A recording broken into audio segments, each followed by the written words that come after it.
안녕하세요. 성경 이야기를 전하는 샘물입니다. 지난 영상에서 요한계시록의 핵심을 다루었는데 그 영상을 보신 분들 중 한 분이 세대주의의 종말론에 대해 다루면 좋겠다는 제안을 주셨습니다.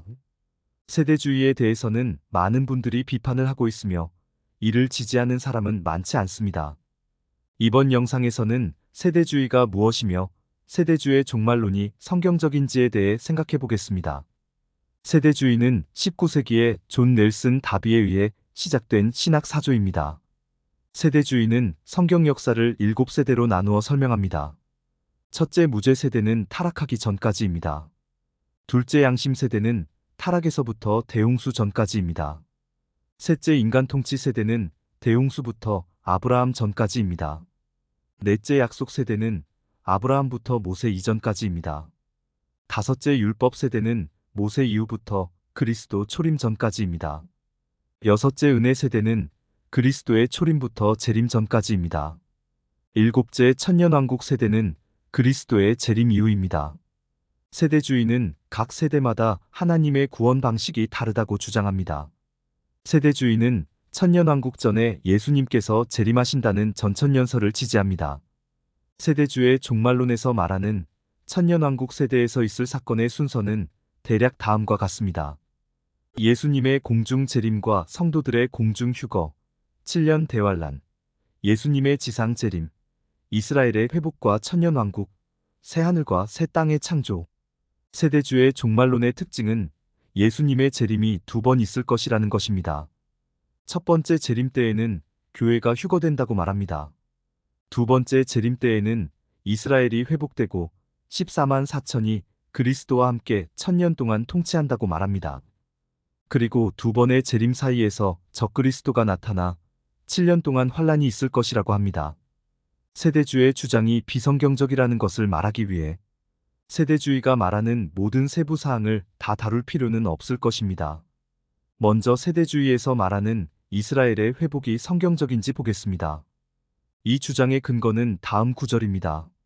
내가 입맞은 자의 수를 들으니 이스라엘 자손의 각 지파 중에서 입맞은 자들이 14만 4천이니 세대주의에서는 이 구절을 문자적으로 해석해서 14만 4천이 이스라엘 12지파에서 나온다고 주장합니다. 지금 이스라엘 12지파가 존재하나요? 아수르에 의해 북이스라엘이 멸망한 이후에 10지파는 사실상 사라졌습니다. 남유다의 유다 지파와 베냐민 지파가 있었지만 바벨론에 의해 남왕국이 멸망한 이후 포로로 끌려갔다가 돌아온 사람들은 유다 지파로 이들이 유대인입니다. 그러므로 이스라엘 12지파에서 14만 4천이 나온다는 것은 상징적입니다. 이 숫자는 예수님의 재림 때 만들어지는 것이 아닙니다. 14만 4천은 장차 마귀와 싸울 하늘 군병들로 하나님께서 이들을 만드시는 기간이 6천년입니다. 그리고 이들이 나온다는 이스라엘은 모든 족속 중에 하나님과 예수님을 믿는 신앙인들을 말합니다. 다음 구절에서 보듯이 14만 4천은 예수님의 피로 사서 하나님께 드려지는 자들로 이들은 모든 족속에서 나옵니다. 새 노래를 노래하여 가로되 책을 가지시고 그 인봉을 떼기에 합당하시도다. 일찍 죽임을 당하사 각 족속과 방언과 백성과 나라 가운데서 사람들을 피로 사서 하나님께 드리시고 저희로 우리 하나님 앞에서 나라와 제사장을 삼으셨으니 저희가 땅에서 왕 노릇하리로다 하더라. 이들은 하늘 군병들로 하나님께서 이들을 데리고 마귀를 멸망시킨 후에 이들은 심판 권세를 받으며 심판 후에 구원받은 천국 백성들을 다스리는 영원한 왕이 됩니다. 그리고 또한 영원히 하나님을 섬기는 제사장이 됩니다. 그러므로 14만 4천은 육적인 혈통의 이스라엘 12지파에서 나오는 것이 아닙니다. 그 숫자가 찬 이후의 장면은 다음과 같습니다. 또 내가 보니 어린 양이 시온산에 섰고 그와 함께 14만 4천이 섰는데 그 이마에 어린 양의 이름과 그 아버지의 이름을 쓴 것이 있도다. 14만 4천의 이마에는 예수님의 이름과 하나님의 이름이 쓰여 있습니다. 하나님의 이름을 가진 자들은 구약시대에 하나님께서 만드신 군병들입니다. 예수님의 이름을 가진 자들은 신약시대에 예수님께서 만드신 군병들입니다. 그러므로 14만 4천은 한 시대에 만들어지지 않습니다. 하나님께서 6천년 동안 이들을 만들고 계십니다. 그러므로 그리스도의 지상 재림 때 이스라엘, 즉 14만 4천이 회복된다는 것은 잘못된 주장입니다. 다음은 14만 4천이 다스린다는 천년왕국에 대해 말씀드리겠습니다. 이것은 다음 구절에 의한 것입니다. 또 내가 보자들을 보니 거기 앉은 자들이 있어 심판하는 권세를 받았더라. 또 내가 보니 예수의 증거와 하나님의 말씀을 인하여 목배임을 받은 자의 영혼들과 또 짐승과 그의 우상에게 경배하지도 아니하고 이마와 손에 그의 표를 받지도 아니한 자들이 살아서 그리스도로 더불어 천년 동안 왕 노릇하니 그 나머지 죽은 자들은 그 천년이 차기까지 살지 못하더라. 이는 첫째 부활이라. 여기 보좌에 앉은 자들은 심판 권세를 받은 자들입니다. 이들이 심판 권세를 받는 것은 마귀 멸망 후입니다. 마귀 멸망은 천년 후에 있을 일입니다. 그 전쟁 이야기가 다음에 나와 있습니다. 천년이 참에 사단이 그 옥에서 놓여나와서 땅의 사방 백성 곧 곡과 마곡을 미혹하고 모아 싸움을 붙이리니 그 수가 바다 모래 같으리라. 그러므로 천년 동안에 심판하는 일은 있을 수 없습니다. 천년 후에 마귀와 싸움이 있게 되고 마귀 멸망 후에 심판이 있으며 심판 후에 천국이 만들어지고 그때 14만 4천은 왕 노릇을 하게 됩니다. 그러므로 천년 동안 왕 노릇한다는 것은 잘못된 주장입니다. 이것은 요한이 보좌에 앉아있는 14만 4천을 보고 한 말로 이 장면은 천년 동안이 아닌 마귀 멸망 후에 있을 일입니다. 천년 동안에는 14만 4천 외에는 살아나는 사람, 즉 부활하는 사람이 없습니다. 이들은 남들보다 먼저 부활한다고 해서 첫째 부활에 속했다고 말합니다.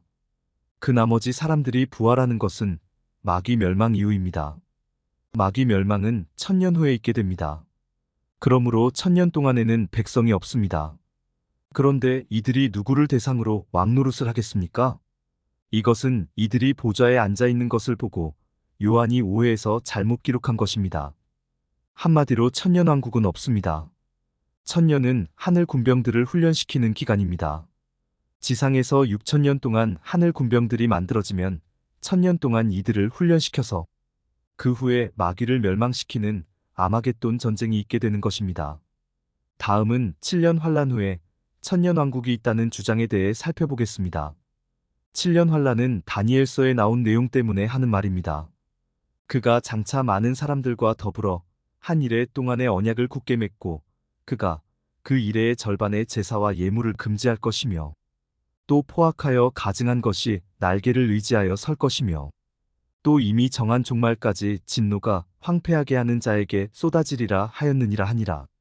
기독교인들은 여기 나오는 존재를 적그리스도라고 부르고 있습니다.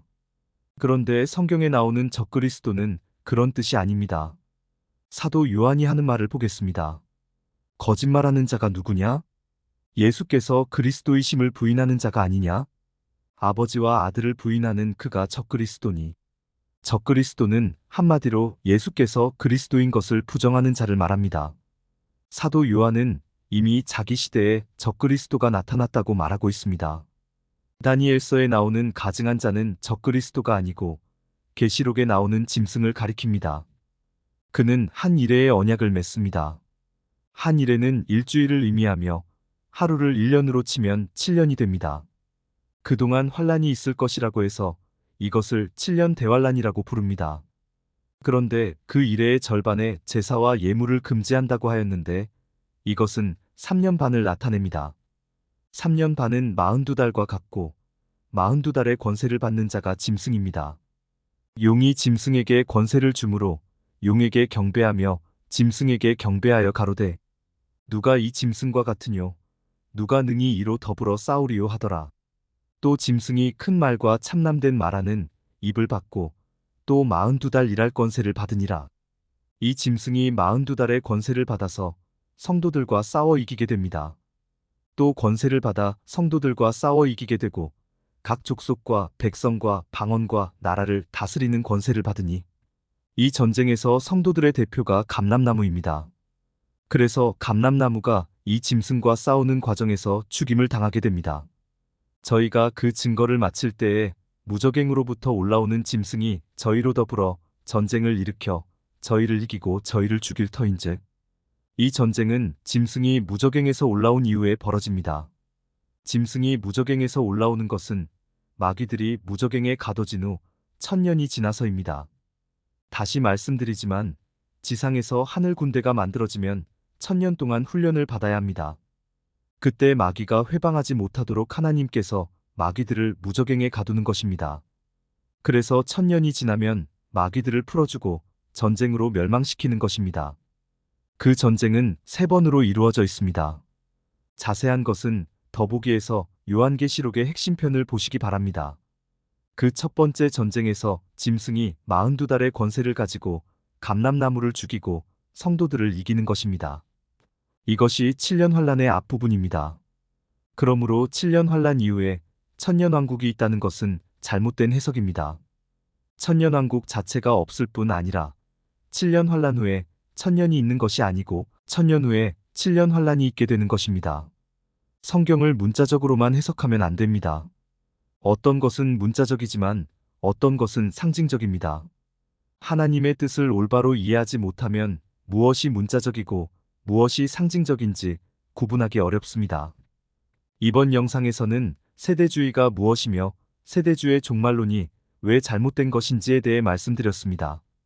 세대주의 종말론 전체를 다룬 것은 아니지만 그 주장의 핵심 가운데 2가지에 대해 말씀드렸습니다.